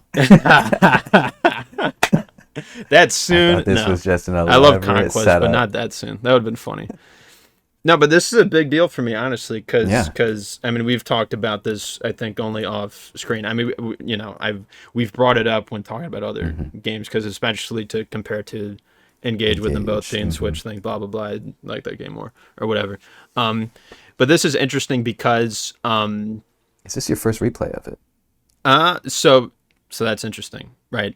I played when it released. I played Crimson Flower, beat that, and then I don't Mm-hmm. think too long after that, because this came out in 2019. Damn, really? I feel like it was more in the past than that.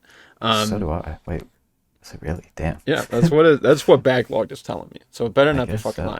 lying.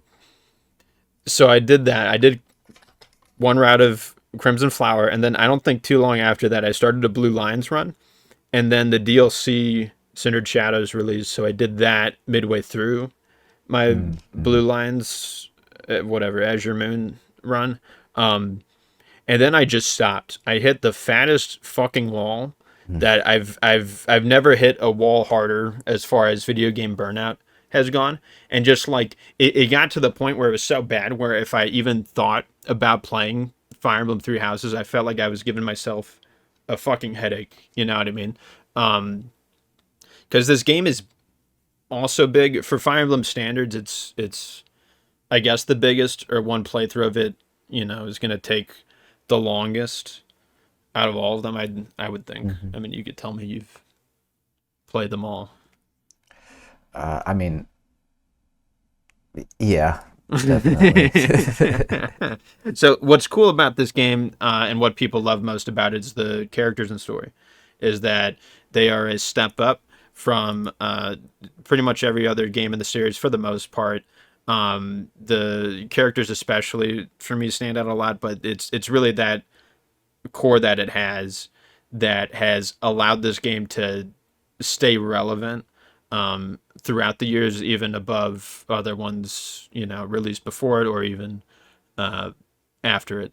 And I agree that the story is good, and I like the characters a lot overall. They're maybe my favorite cast. I feel like I had mentioned that before. But the main thing that you know caused the burnout for me is part of it's a me problem, part of it's the game's problem. Is that there's just too much content outside of actually playing the maps. You know what I mean? Like for Blazing Sword, to compare it to that, it's just a cutscene plays.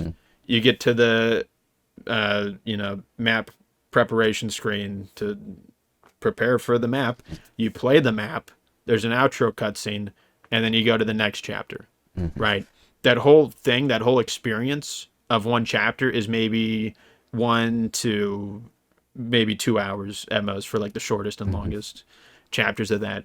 For this fucking game, it's like it's like 3 hours per at least.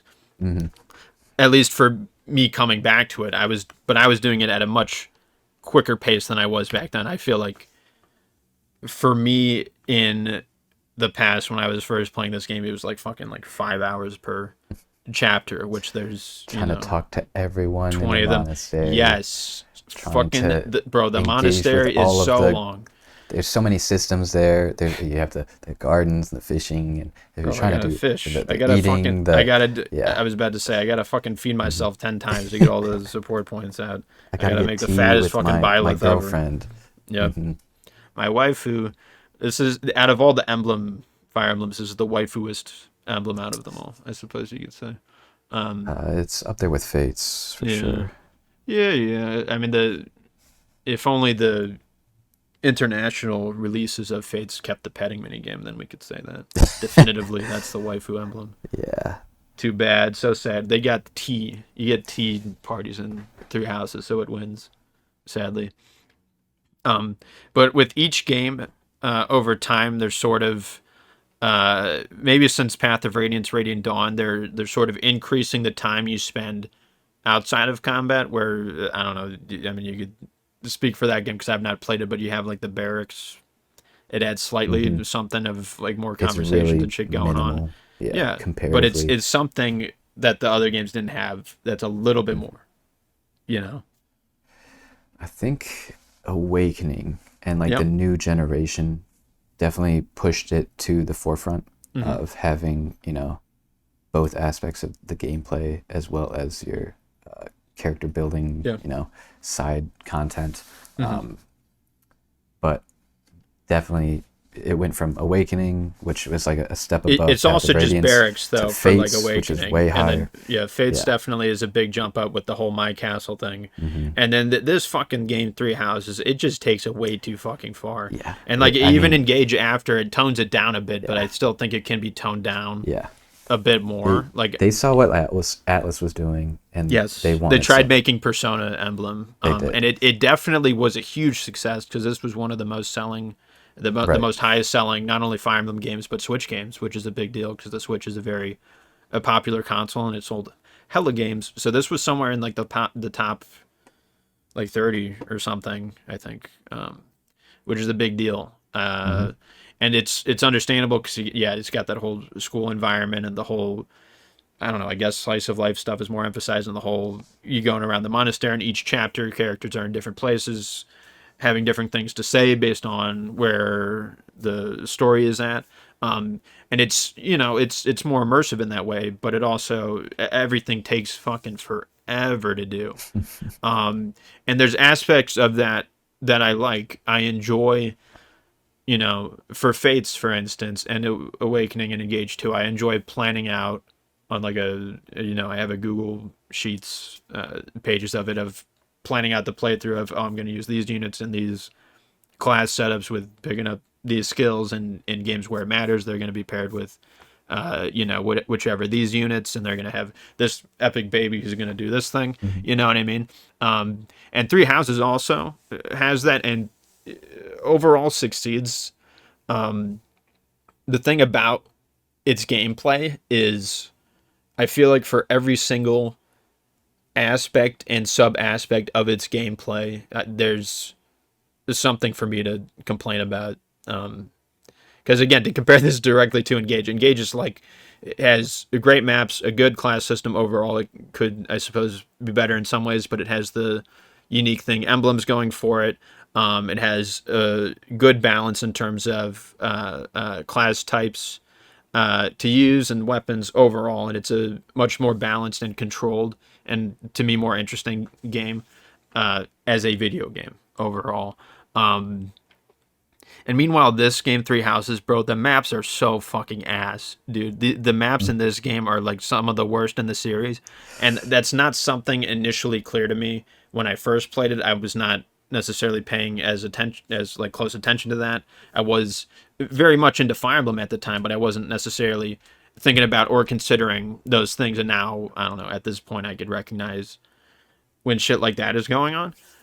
Because like some of the maps in this game, it takes like a fucking completely backwards direction from where we were at before, where like the early Fire Emblem games, they're like trying to copy real life situations and castle designs on the maps, and like enemy formations where they're all in like a fucking horizontal line, where it's just like, here's the archers behind and here's the cavalry in front. It's just like it's like 2 rows of 5 dudes in each thing. It's like, bro, that's not interesting in terms of gameplay, like it's just it's whatever, you're basing it off of real world thingies. But it's silly, and they didn't keep those types of formations in Three Houses, but they did. Like the maps they feel like they're prioritized to look like historical or real world location things, rather than, oh, is it actually fun to play on this map specifically? Is there something unique and interesting going on? Are things fucking distanced out in a good enough way, you know what I mean? And like the gimmicks to the maps are so simple, I don't necessarily need to Fire Emblem Fates-ify everything, where every map has a strong gimmick towards it that makes it unique. I don't necessarily need that every single time, but I would take that over what you get here, where they just fucking like spell it out for you of like the most basic thing. It's like, I don't know. I start the map and it's like, there's reinforcements that spawn here. Kill this dude to stop them. It's like, okay, I guess I'll do that. And that's it. And then I just fucking inch my way forward a little bit. And like the gameplay overall is pretty easy. I played on hard, and it was really interesting because over the past several months now, I've been watching Three Houses content, and that's sort of helped uh, Mm-hmm. aid me get it back into my head of, oh, maybe I could go back and check this out and stuff. So from watching these videos, I'm understanding the game or the meta or whatever a little bit better now. And so I go into like my old, like however 5-year-old save data. I'm like looking at my character setups. I'm like, bro, it's so ass. I'm not experimenting or doing anything. I'm just keeping everybody in like this basic ass, slightly unoptimal stuff. But what's actually cool about it is even though I was like halfway through the game, I started on chapter 16 and I got through chapter 22, which was the end of the game, which took 30 fucking hours, by the way. It took 30 hours for 7 chapters, which is a lot. Like, Jesus Christ. But anyways, they still give you enough tools to the point where I was able to take characters who I was dedicating to a certain path, and I was able to sort of swap them out from that point and start building them towards a sort of different thing. Like I, for instance, had Felix as a mortal savant, which is such a silly, stupid thing. How could I be so dumb as to give the sword guy a sword class, right? So I instead made him a sniper, which took a while, but I was eventually able to pivot him into doing that, which I think is cool that the game at least allows me to sort of salvage the slightly unoptimal things. But like, even if I did not make that effort, I still could have, you still would have been a fine fucking unit, which is like the other thing. The class system in theory is cool, but the main issue with it is that because it's so open and because any character can become anything except for the gendered exclusive ones, what it actually creates is, if there's a meta and everybody can become everything, then everybody's just going to want to become the meta. You know what I mean? Like you're just gonna have a fucking army of wyvern units. You know what I mean? If you played the game like in like an optimal way, there's not really any major reason why you should not just like have half your fucking army be wyvern dudes in this game. And like wyverns are sort of OP in every Fire Emblem game, but they're offset by the fact that you may only get 1 or 2 or maybe because 3. the requirements are so strict. Yeah. Yeah, well, because Usually. so for in the older games, for instance, the character is just whatever there's no class changing. The character is the character. If they're a fucking You're gonna wyvern, recruit them or you won't. you'll either kill them or you forget about them or you won't play the right paralogue or whatever. So it just becomes wyvern emblem. You know what I mean? It's just sort of weird, and it just creates this hierarchy of like, to compare to Engage again. That's a game that also has a very open thing, but it's much more balanced. You don't necessarily want a billion wyverns because wyverns are not that OP. The in Three Houses, the physical units overall are better than the magical ones, but in Engage you have really strong reasons to keep magical units in your army. The main reason in Three Houses is because there's combat arts and it's a player phase focused game, so the combat arts are going to be stronger than not having combat arts, and magic users are not going to have those things typically. So you want to go for those. And if you're a dude who tries to emphasize magic, you really get screwed over because of the gendered exclusive stuff.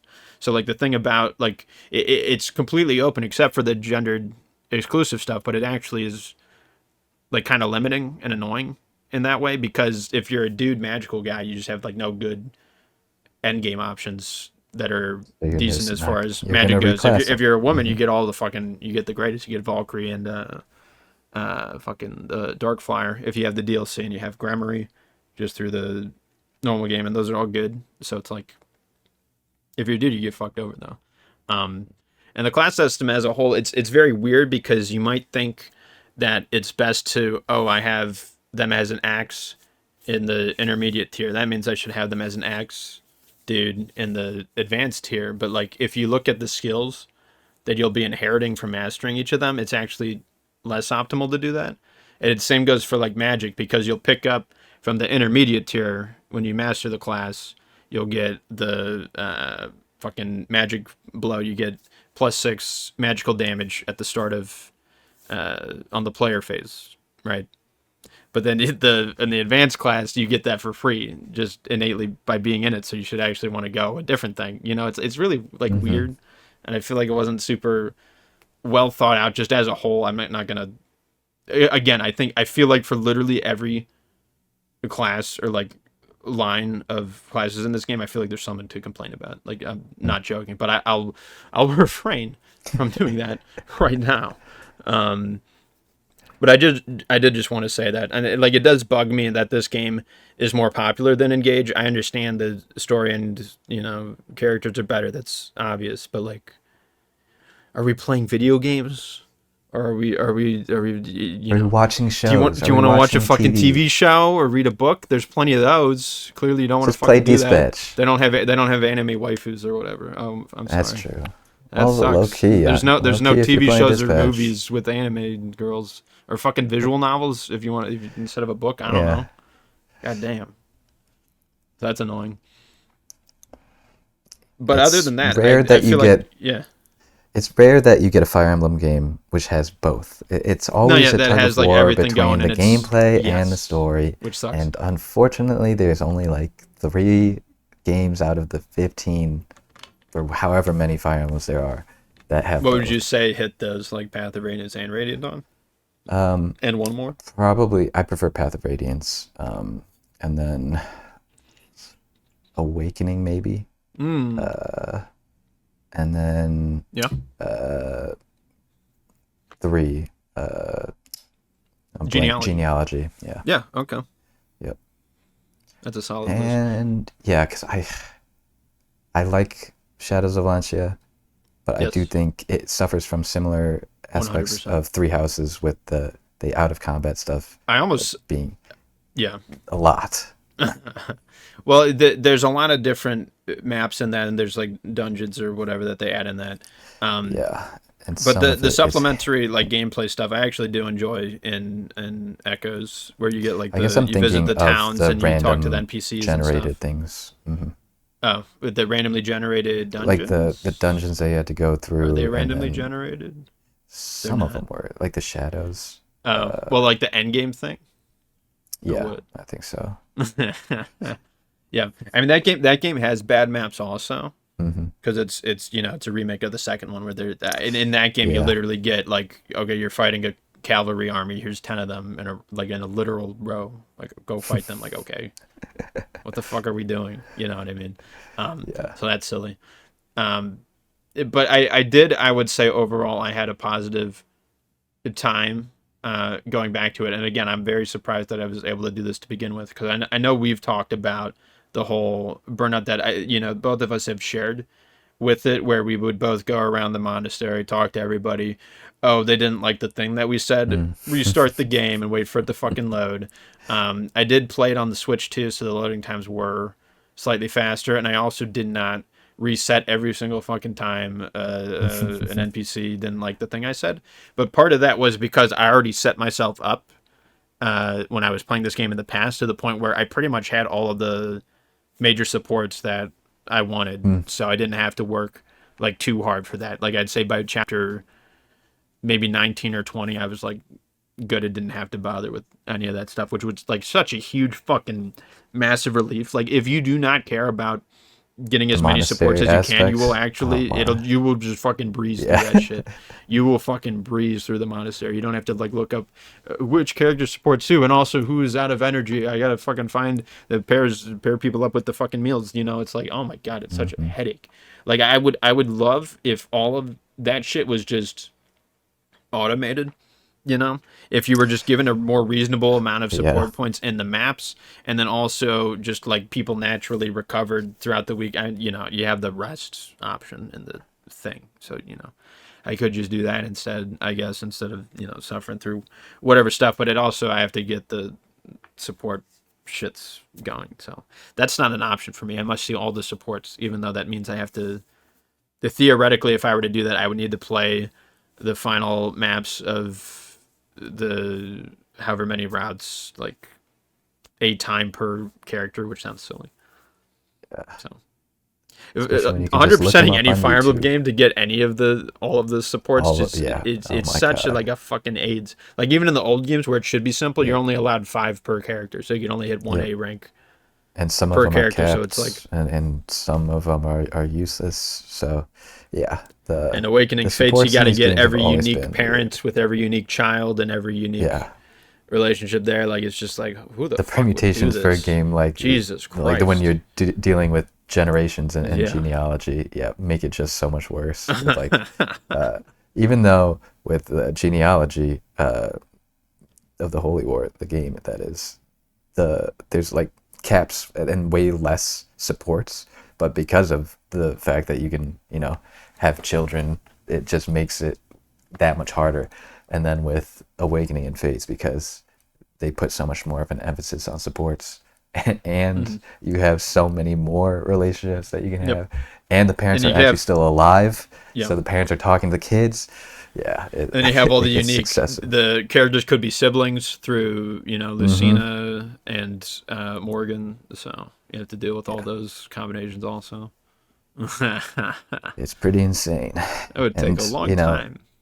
Three Houses doesn't have quite as much as that, although they do In total, have, but again, you have to replay the final maps of the games. You have to yeah, like, and there is the time skip and the different you got to permutations of make sure who that survives. you got to make sure that because some of the supports are exclusive to either pre or post time skip. So you have to make sure that you get all the pre time skip before, or else you're Yep, fucked. So that's interesting. always But things to consider. yeah, and you got to like keep track of again. But like all of those things will only give you a headache if you actually care about the supports, which I think most people just let it come naturally, and if they see them, they see them. They don't really care.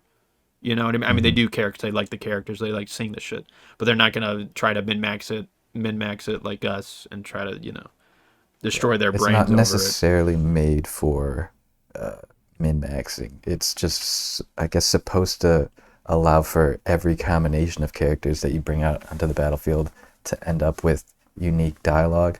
Um, but for completionists like myself or you, it is hard to pull yourself away from trying to get every single Yes, S rank. exactly. I'm not gonna go that far with the game, but I would at least like to see everybody's like main conversation Hmm. things, and then I would do it in such a way where I set myself up so theoretically, if I could, 20 years from now, which I hope that I don't want to do that, but I would. It's something I sort of often do where I set myself up in a situation where, oh, maybe in the future I will want to do this thing, so I'm trying to make it slightly easier for myself then. Um, Hmm. but again, I do not expect myself in the future to play the final boss for any of the routes like 30 times in a row to see Yeah, I each of think their that's endings or fair. whatever. I mean, I'm sure there's a way to set that up so you could like just turn one it and then just skip the cutscenes until you get to the romance one or whatever. There's probably, an option you could do to make it not so bad, but anyways, it's still something to get Hmm. a headache over, which is sort of what this game is. It's one that I definitely cannot go back to immediately because that's the other crazy fucking thing. I only played 7 chapters out of the 22. I played essentially a third of the game like recently, and that's enough to be like, okay, I'm good with this for like a long time. Even though like I would like to go back to Hmm. and play Golden Deer and the church route because they added stuff to the game since I had initially played it where there's another character on the Black Eagles who I wasn't able to use since the launch, so there's that as well. So there's things keeping me coming back to the game, and I think even within the class system, as flawed as it is, I think there's still ways to work with it and come up with sort of interesting things to do there. So I'm fascinated by this game as a whole, and I am intrigued and drawn to eventually go back to it. You know what I mean? But it would still, I think, be a long time before I make the return to the fucking Golden Deer dudes. So, It's like a Final Fantasy 14, if hmm, you would. it's very comparable. It's the Final Fantasy 14 of Fire Emblem Hmm. for sure. Which which Fire Emblem is it? Is it like 13, 14? Or No, 13, 14, 13 is like Awakening, bro. This is like is fucking it 16 or Fire 15 or Emblem some shit. 14? Yeah. People can look that up. That's what this episode's all about. People could do their own research. We could guess. Viewer, is it 17? Post in the comments below. You know what I mean? That's how you get engagement. And what did I say? Engagement? That's how you get Engagement. engagement these days. Anyways, that's my games that I have to talk about. Oh yeah. On to music then. And this has been a pretty good month. One to point your way from Isaiah Rashad. It's been awful. It's first in a little while. His classic blend of hip hop and R&B, very kind of mellow and kind of sexy and groovy. Very much summer nights kind of vibe for this one. Pretty enjoyable. One to point your way from Cola, Cost of Living Adjustment. This is a indie rock band. I don't know where they're from. I think Canada.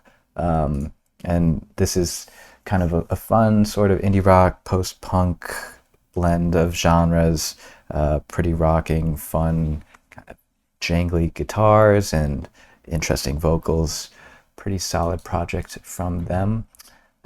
Another one to point your way from the Lemon Twigs, Look for Your Mind.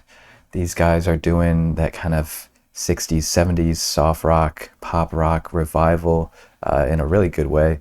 This one, honestly, you might like this. Very much in line with a Beach Boys-y kind of the Beatles, very great vocal harmonies, kind of bright, summery guitars, very familiar melodies.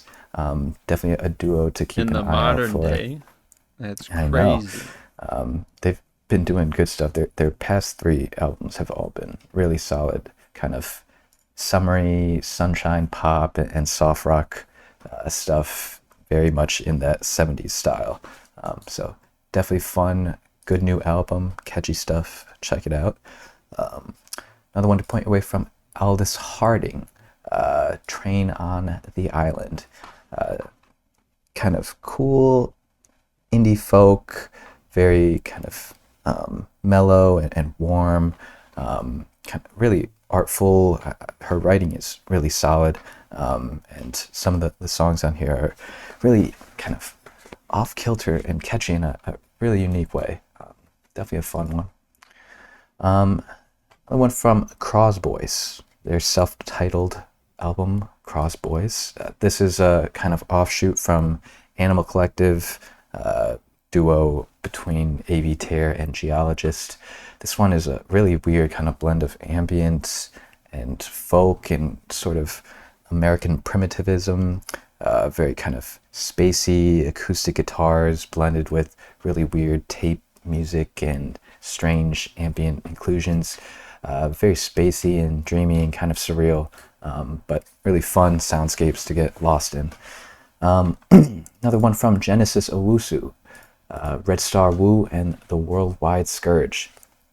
This is a very fun time, although it is dealing with, dark subject matters, very kind of almost pessimistic, nihilistic view of the world and, the political climate and just how insane the world can be, but super catchy, very energetic, great songwriting and really catchy vocals from Genesis.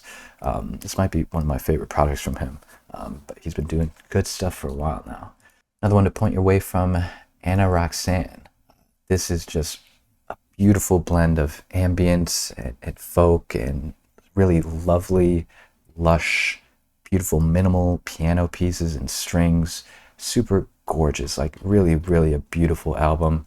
Pretty slow, very restrained, but just, man, does it really kind of envelop you in these really lush soundscapes with beautiful piano and keys.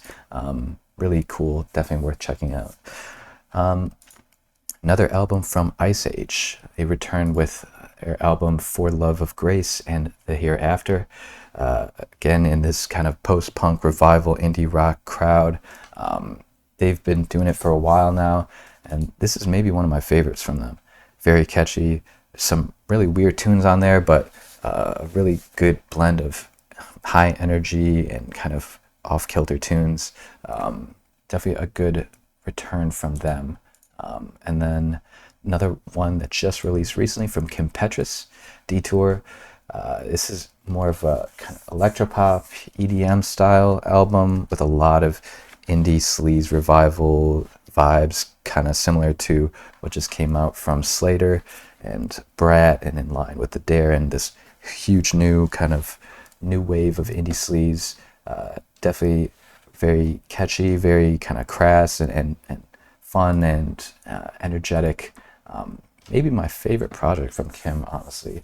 I feel like she's been somewhat hit or miss, but this one is her most focused, her best developed, and her catchiest album. Definitely check that out if you're a fan of her. And then finally, a huge return from Boards of Canada, who have been inactive for quite a while now. When was their last album? I think in 2013. And so 13 years later, they drop Inferno. And it's a pretty good return to form for them. Their classic kind of blend of IDM and down-tempo, kind of weird hauntology stuff, really interesting samples and kind of moody, gradual builds and strange, really interesting, dark kind of rhythms. A longer project. It's a little over an hour, but definitely something to kind of sit down and get lost in. Really kind of weird and like strangely entrancing and, you know, kind of scary, but definitely fun to check out just because of how interesting the production is and how strangely catchy some of these beats are. So check that out if you're interested. But that takes us to the books, which I know you read. What have you been reading? Oh, that's a good one. I was catching up with Kingdom, which was nice, I guess. Nice. I was in the middle of just an arc where I was like, I have no idea what's going on, and then as it was reading it, I was like, oh, I sort of know what's going on now. So yeah, I haven't caught up on that for a while. Yeah, I was literally over 100 chapters behind, so it's still trying to catch back up. Yeah, I read like maybe 15 in total. out of the 100 plus. This is still like one of the longest running series of all time, big. Right? Like up there with One Piece. Yeah, insane. On my end, I ended up checking out Carrie by Stephen King for book club. Okay. And, you know, that might give me a reason to check out a movie sometime this month. There's actually a couple Carrie films. There are a couple. We checked that out at book club today because I was like, has this been re-released? I feel like it must have. It's been, because I had completely forgotten about that 2013 one with Clary Grace Moretz. What a fever dream. But the original, obviously, by Brian De Palma with Sissy Spacek is iconic. That's a good one. The book itself, super iconic. And although I haven't seen the original movie, this book, it's pretty solid. Very engaging. Stephen King, I've only read his Dark Tower series outside of his mainline stuff. So Carrie was my kind of first real Stephen King novel, and it's, you know, I think it was his debut. So really impressive how he burst onto the scene. Kind of fun, weird, scary, super kind of cool, interesting structure where the story is constantly interspliced with news clippings from the future, and you kind of get a glimpse of what happens in the future, what the consequences of the events of the mainline narrative are, and it kind of helps build a sense of dread and gives you kind of insight into what'll happen even before you kind of see the consequences play out. So an engaging structure, cool story, pretty good writing. Stephen King always has, you know, a bit of a weird kind of vibe around, I don't know, like sexuality and like women and children, and, you know, it's... Man, I think it's kind of woke in this one, but it is from like 74, so it's like, it's definitely like, there's a very, woke. You know, there's some deeply misogynistic qualities, but, you know, the villain of the mainline, like antagonist to Carrie, which is probably her mom, is like very kind of deeply corrupted and crazed individual. So her ingrained misogyny that she is like forcing on Carrie is definitely a part of her problematic character. So it's not like he's championing her problematic ideals, but there is definitely something about his writing and his books that are somewhat controversially bound. But definitely a classic. Glad I checked it out, and I will have to check out that original film, if maybe not the 2013 remake or the 2002. Yeah, the Brian De Palma one it's very good. It's a very good film, and obviously you get the whole added benefit of comparing and contrasting the book, which is always good fun. Usually, unless it's painful, it's like how could they miss this fucking event or fuck up, whatever random thing. But that's not how this film should go, or at least not. I would not expect an immensely negative experience with the film just because you read the book. But then again, I've never been in that position. I've only seen the film, so. But it's a good one. What did you mean earlier when you said you never experienced you only did the Towers books? You never. I thought you read. Yeah, so it, I've or no. Wait. Wait, I have read it. I think I have read it, but it's a long one and it's a weird one. No, yeah. It's also just a forgettable fucking mess. Like, who even cares about it? Exactly. No one even knows that one. But I could just be getting it confused with me watching the film, the more recent films. It's not on my Goodreads. I feel like I do remember reading it. Really? Ugh, who knows? Because the thing about like the Tower thing is that not reliant upon his other. It's not necessarily reliant, but it is, like the centerpiece to his multiverse. So it has references to other stuff, but he's not, as blatant about it as like a Brandon Sando. Yeah.